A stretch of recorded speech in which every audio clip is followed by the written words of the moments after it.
தங்கமும் மணியும் ஊருக்கு வந்ததும் 2 பேரும் 3 நாள் பிரிஞ்சிருக்க போறதுனால ரொம்ப சோகமா போயிட்டு மெசேஜ் அனுப்பி நல்லா சாப்பிடுன்னு சொல்ல, ஏன்பா 2 தெரு தள்ளி போறதுக்கு இவ்வளோ பில்டப்பா?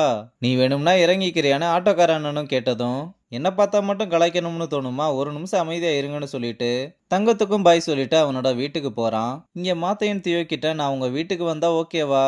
அம்மா அப்பா எல்லாருக்குமே ஓகேவான்னு ரொம்ப தயங்குறான். அதெல்லாம் டபுள் ட்ரிபிள் ஓகே. இந்த ஹாலிடே நம்ம 2 பேத்துக்குமே பீஸ்ஃபுல்லா இருக்கும். அதுக்கு நான் கேரண்டி. சரி உங்க வீட்ல எல்லாருக்குமே என்ன தெரியுமா? என்ன பத்தி எல்லாமே சொல்லிட்டியா? பேசாம நம்ம லவ்வ பத்தி சொல்ல வேணாமே? அப்ப நம்ம சீக்கிரட்டா லவ் பண்றோமா? என் பிட்ட அசிங்கமா இல்லாம எனக்கே போடுறியான்னு கேட்க, அவனோட நெஞ்சில கை வச்சு இங்க ஒண்ணு கத்திக்கிட்டே இருக்குல்ல, அத கொஞ்சம் சும்மா இருக்க சொல்லுன்னு சொல்றா. மாத்தையனும் ஓகே சொல்ல 2 பேருமே ஹாப்பியா கிளம்புறாங்க. இங்க ரங்கன் வீட்ல சாப்பிடாம கூட ராஜசேகர் பத்தியே யோசிச்சுக்கிட்டு இருக்கான்.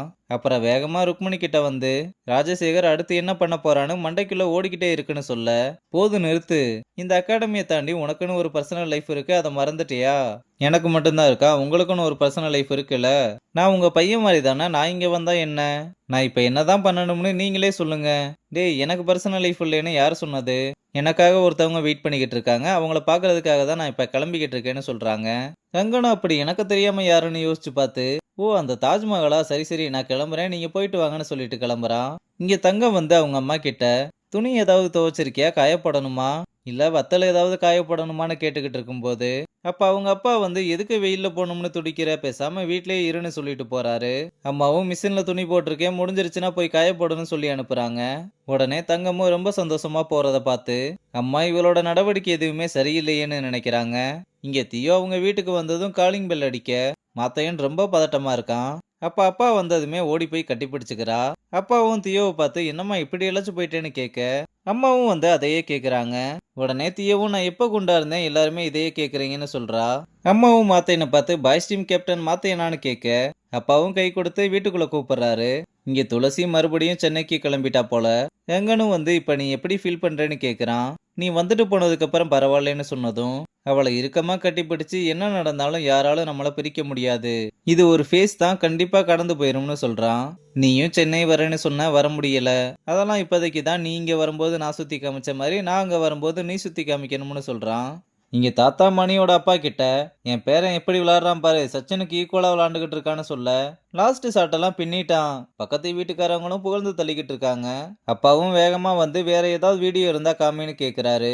டேய் உங்க அப்பனுக்கு பெருமை தாங்கல, அதை காமிச்சுக்காம இப்படி சீன் போட்டுக்கிட்டு இருக்கான் பாருன்னு சொல்றாரு. மணியும் அவன் விளையாண்ட வீடியோ எல்லாத்தையுமே போட்டு காமிச்சுக்கிட்டு இருக்கும்போது தங்கம் கால் பண்ண வேகமா காலை கட் பண்றான்.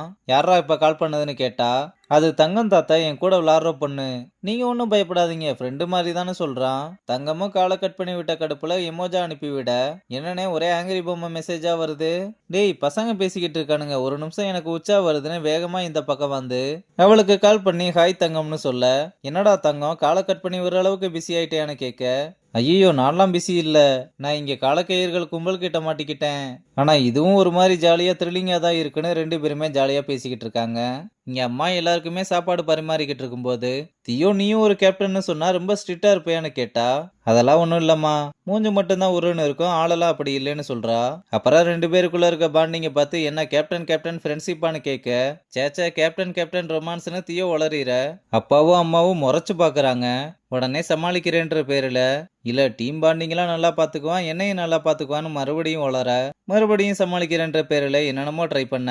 அப்பாவும் உங்க அகாடமியில தான் நாங்களும் படிச்சோம், கேப்டன் லெவல் ஃப்ரெண்ட்ஷிப்னா எங்களுக்கும் என்னன்னு தெரியும்னு சொல்றாரு. மத்தையனும் என்ன சொல்றாங்கன்னு புரியாம, கரெக்டா சொன்னீங்க ஃப்ரெண்ட்ஷிப் தான்னு சொல்றான். இங்க மணி வெளியே போகும்போது எங்கடா போறேன்னு கேட்டா, இப்படி போகும்போதே எங்க போறேன்னு கேக்குற, போற காரியம் விளங்குமான்னு கேக்குறான். அந்த மளிகை கடைக்கு போறியா இல்ல தெருமுக்குக்கு போறியான்னு கேட்க, நீ இப்ப என்ன பண்ற தெரியுமா, நீ அவர் சின்னதா கேட்டதை பெருசா கேட்டுக்கிட்டு இருக்க, உனக்கும் அவருக்கும் ஒன்னும் வித்தியாசம்லாம் இல்ல. நான் எங்கேயும் போல, சும்மா காத்து வாங்க தான் வெளியே போறேன்னு சொன்னதும், ஏன்டா பங்குனி வெயில் பல்ல காமிச்சு அடிச்சுக்கிட்டு இருக்கு, காத்து வாங்க போறியா? அதான் ஃபேன் இங்க இருக்குல்ல, வந்து உட்காருன்னு சொல்றாங்க. நம்மள விட மாட்டாங்க போலேன்னு மணியும் உட்கார்ந்த உடனே தங்கத்துக்கிட்ட இருந்து கால் வர, வேகமா அதை கட் பண்ணி விட்டதும் தாத்தா யாருன்னு கேட்டா, இல்ல லோன் வேணுமான்னு கேட்டுக்கிட்டே இருப்பானுங்கல்ல, அவனுங்க தான் கால் பண்ணானுங்க, அதான் கட் பண்ணி விட்டேன்னு சொல்றான். அப்ப மறுபடியும் கால் வர, மொபைல பிடிங்கி யாருடான்னு கேட்டா, இப்ப தங்கம் தான் கால் பண்ணியிருக்கான்னு சொன்னதும், நீ முதல்ல அந்த பொண்ணை வீட்டுக்கு வர சொல்லுன்னு கட் அண்ட் ரைட்டா சொல்லிடுறாங்க. மணியும் தங்கத்துக்கு கால் பண்ணி எங்க வீட்டுக்கு வான்னு கூப்பிட, என்னடா ஆச்சு எதுவும் பிரச்சனையான்னு கேட்டா, ஏதாவது பொய் சொல்லி சமாளிக்கலாம்னு பார்த்தா தாத்தா வந்து பின்னாடி நின்னதும் நீ வாயேன் உனக்கே புரியும்னு சொல்றான். இங்க ரங்கனுக்கு தெரிஞ்சவங்க அவனை பார்த்ததுமே, என்ன சார் இங்க எல்லாருமே ரிலாக்ஸ் பண்ண வருவாங்க, நீங்க வேலை பார்த்துக்கிட்டு இருக்கீங்க, அப்படி என்ன ஃபைலை பார்த்துக்கிட்டு இருக்கீங்கன்னு கேட்க, பாய்ஸை பத்தி புரிஞ்சுக்கிட்டு கோச் பண்ற மாதிரியான ஒரு கோச்சை தேடிக்கிட்டு இருக்கேன்னு சொன்னதும், நீங்க பார்க்குற ஃபைல்ஸ்ல அப்படி யாராவது இருக்காங்களா? இதுவரை யாரையுமே அப்படி இம்ப்ரெசிவா பார்க்கல. நீங்க கேட்குற மாதிரி கூலா ஜெஃப்ரின்னு ஒரு கோச் இருக்கான். பிளேயர்ஸோட வீக்னஸ் எல்லாம் பார்த்த உடனே சொல்லிடுவான். எல்லாத்தையுமே ரொம்ப அக்யூரேட்டா அனலைஸ் பண்ணுவான்னு சொல்ல, சரி இப்ப அவர் எங்க இருக்காரு? அவனை கண்டுபிடிக்கிறது தான் ரொம்ப கஷ்டம். ஒரே இடத்துல இருக்கவே மாட்டான். ஜெஃப்ரி கோச் அவ்வளவு டிமாண்ட் இல்ல. ஆனா அவனை மட்டும் பிடிச்சிட்டீங்கன்னா கண்டிப்பா உங்களுக்கு லக்கு தான்னு சொன்னதும், என்ன லக்கா? ஏன் அப்படி சொல்றீங்கன்னு கேக்குறான். நீங்க போய் கேட்ட உடனே எல்லாம் கோச்சா வர மாட்டான்.